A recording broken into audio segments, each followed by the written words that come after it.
past perfect. Бүгін біз past perfect tense, past perfect tense ушул жөнүндө сөз кылмакчыбыз. Муну кыргыз тилинде мындай чактарды коюу жок, бирок муну өткөндөгү бүткөн чак деп атап койсок болот. Өткөндөгү бүткөн чак. Эми муну биз азыр ушул мисалдар менен дагы карап чыгабыз да. Бул past perfect өзү had'тин have жардамчы этишинин өткөн чактагы had менен түзүлөт. Мынакей had менен. Анан атооштуктун өткөн чагы, атооштуктун өткөн чактары менен түзүлөт да. Мынакей өткөн чактары менен түзүлөт.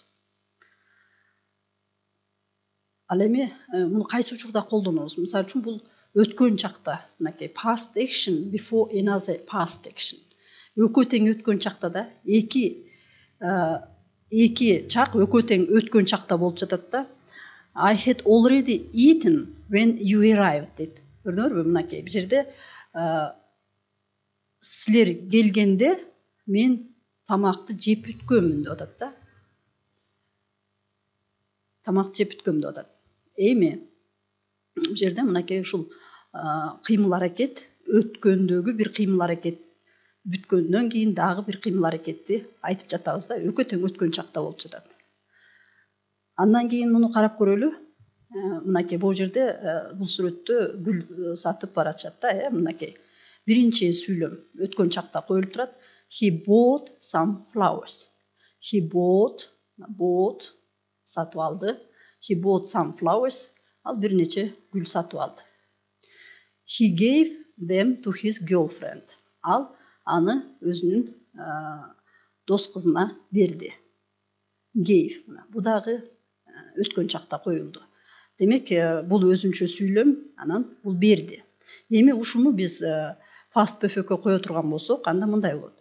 He gave her the flowers that he had bought for her.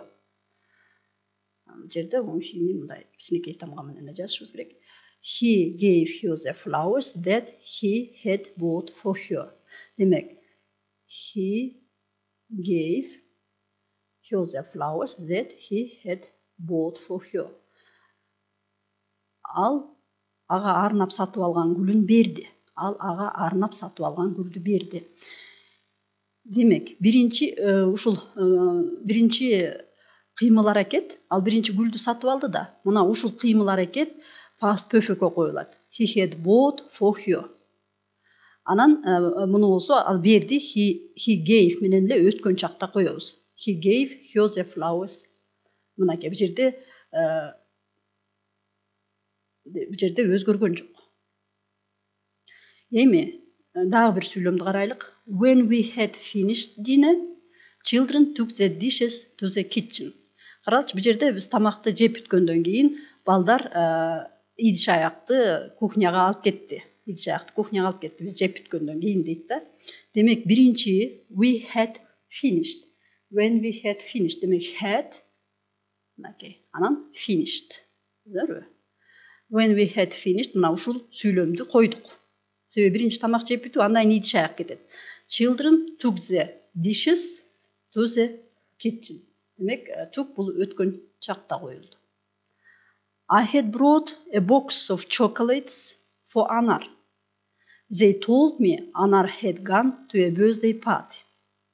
Демек, I had brought a box of chocolates for Anar. Демек, бул жерде дагы ушул сүйлөмдө мен бир коробка шоколадты Анар үчүн алып келгем.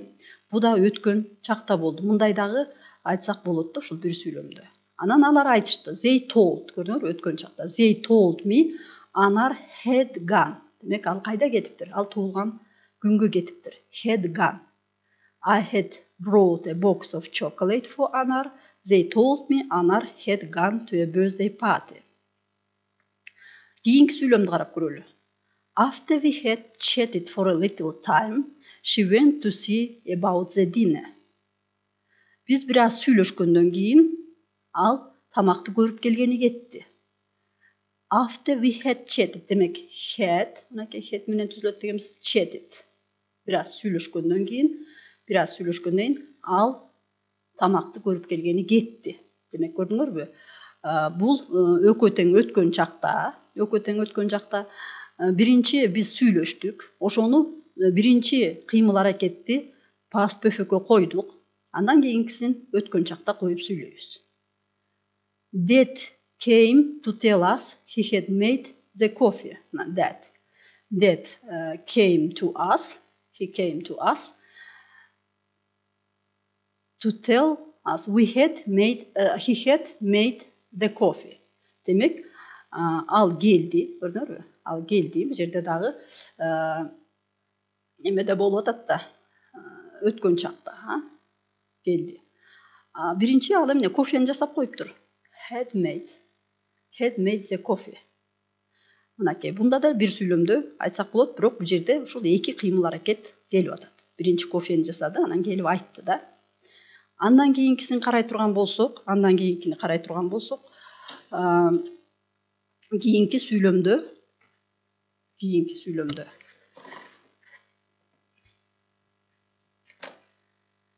сүйлөмдө мынакей азыр окуйбуз. She had dinner and fell asleep. Карала, бул сүрөттү карайбыз. Бул сүрөттү карасак, мына she had dinner and fell asleep. Тамакты ичип бүтүп, анан уктап калыптыр. She had dinner and fell asleep. Демек, биринчи эмне кылат? Биринчи тамакты жеди, кечки тамакты, анан уктап калды. Fell asleep. When I got home, John cooked a meal. When I got home, John cooked a meal. Men үйгө жеткенде got home, John cooked. Демек, бул экөө тең өткөн чакка коюлду. Үйгө жеткенде ал тамак жасап коюптур да, Эми кайра ушуну дагы койсок, when I got home, мынакей өткөн чак. Мен үйгө жеткенде Jen had cooked. Тамак жасап койгон ошол маалда. Демек, бүткөн да. Бул экөө тең өткөн чакта болду. Бул болсо бирөөсүн ушу past perfect'e койдук. Демек, past perfect tense демек өткөндөгү бүткөн чак деп аткандан кийин ушу had жардам менен түзүлөт экен. Анан мынакей бул жердеги сүйлөмдү да карасак, I had already eaten when you arrived. Мен тамакты жеп бүткөм дейт. Жеп бүткөм. I had already eaten. Качан силер келгенде. Көрдүңөрбү? Мына ошо бүгүн past perfect өткөндөгү бүткөн чак жөнүндө мисалдарды иштеп карап көрдүк.